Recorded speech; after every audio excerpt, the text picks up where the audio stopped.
Discover the 8 different types of love according to the ancient Greeks. Did you know that the ancient Greeks had 8 different words for love?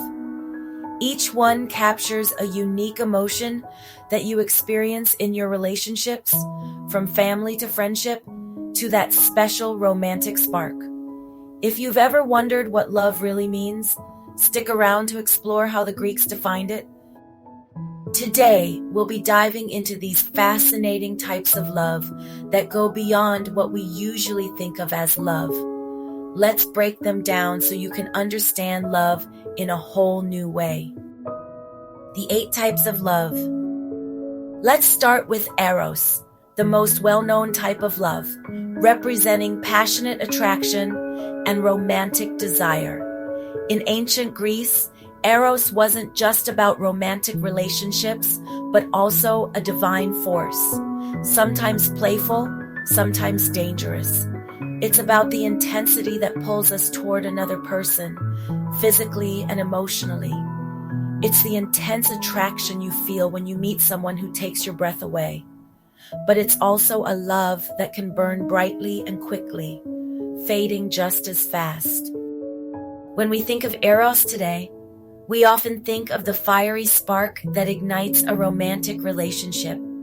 It's that initial attraction, that passion, that makes us feel alive when we meet someone new. But while Eros is thrilling, it can also be challenging. It's about desire, and sometimes that desire can lead to complications like jealousy or possessiveness. In Greek mythology, Eros was a mischievous god who often caused chaos with his arrows, making people fall in love unexpectedly. Think of the famous story of Eros and Psyche, where love had to overcome trials and separation. In modern times, Eros often manifests as that magnetic chemistry between partners. We all know that feeling when you're first falling for someone. It can be exciting and overwhelming at the same time. The second kind of love is Philia, which is friendship and affectionate love. Philia is the love we feel for our friends and our companions. Unlike Eros, which is based on attraction, Philia is founded on shared values, mutual respect, and emotional support.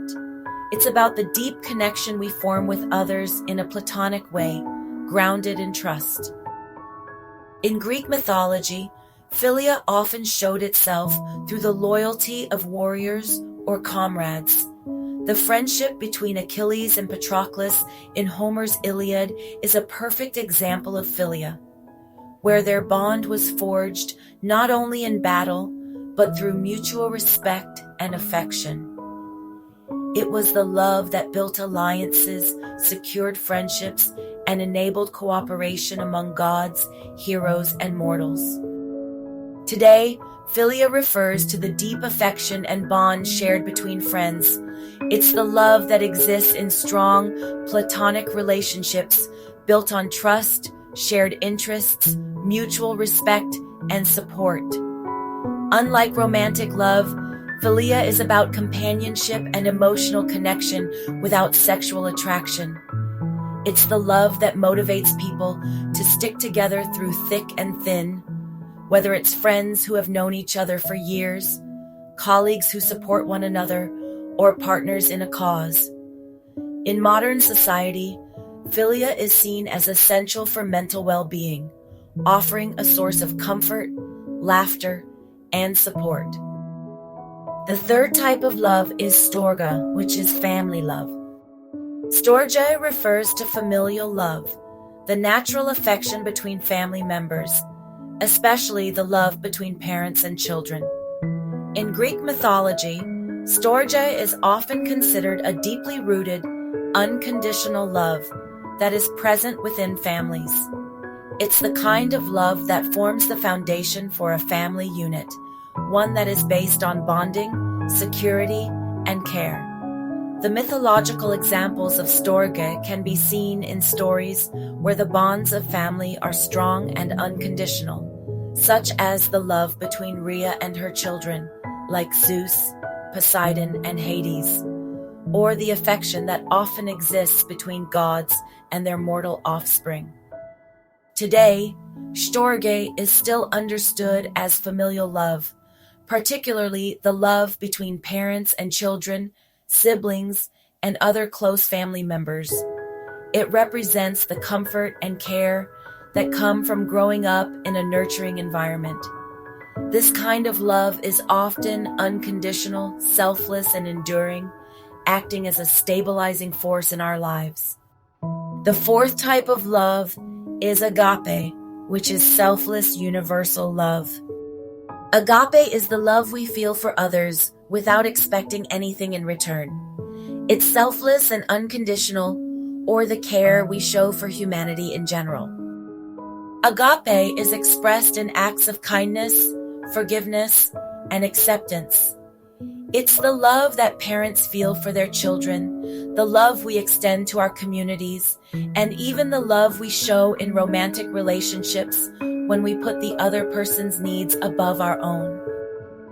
In Greek mythology, agape is often depicted as the love of the gods for humanity, or the love of a mother for her children. The idea of agape is immortalized in the teachings of philosophers like Plato, who emphasized love that transcends the physical and enters the realm of the spiritual. Today, agape can be seen in everyday acts of kindness, like volunteering, caring for a loved one in need, or forgiving someone who has wronged you.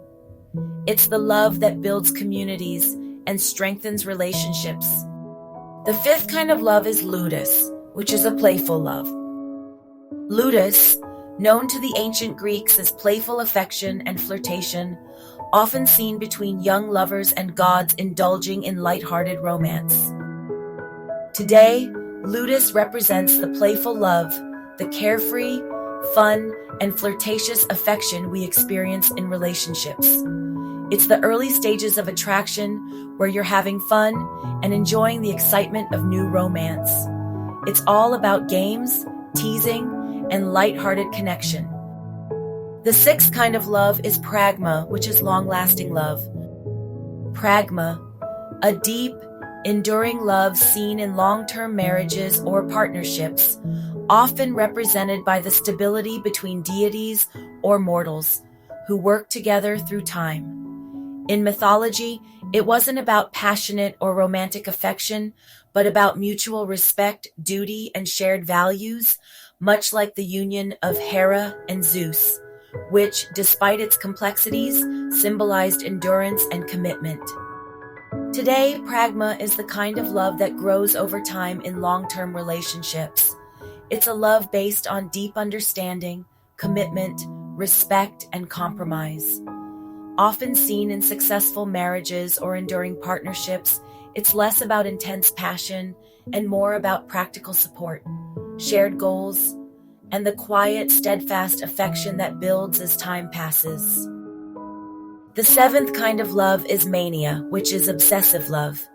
Mania is a form of love that borders on obsession, often associated with intense, uncontrollable emotions. In Greek mythology, Mania was personified as a goddess, the spirit of madness and frenzy. This kind of love could be dangerous and overpowering, leading individuals to act irrationally, like the story of Phaedra and Hippolytus, where Phaedra's obsessive love led to tragic consequences.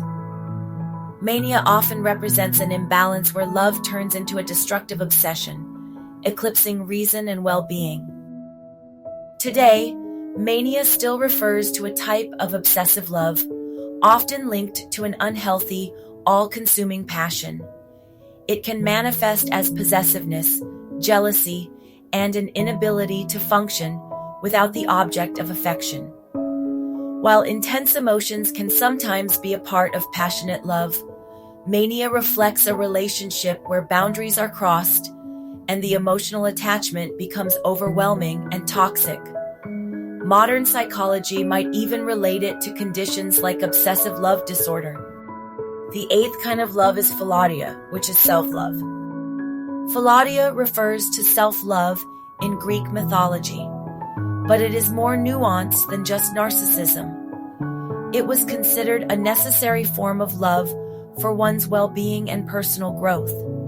In Greek thought, Philautia wasn't about excessive self-obsession or narcissism like that of Narcissus. It was about healthy self-respect and self-care, the kind that allows a person to love and care for others.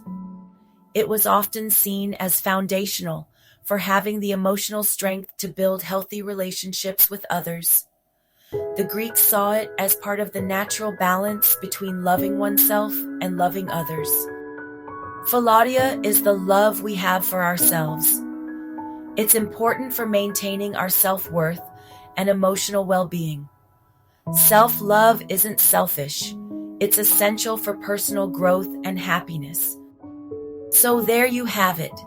8 different types of love, each of them special in their own right. Whether it's the fiery passion of Eros or the deep connection of Agape, love comes in many forms. Which one resonates with you the most? If you found this breakdown of love insightful, don't forget to hit the like button. Share this video with a friend, subscribe, and let me know in the comments which type of love you relate to the most.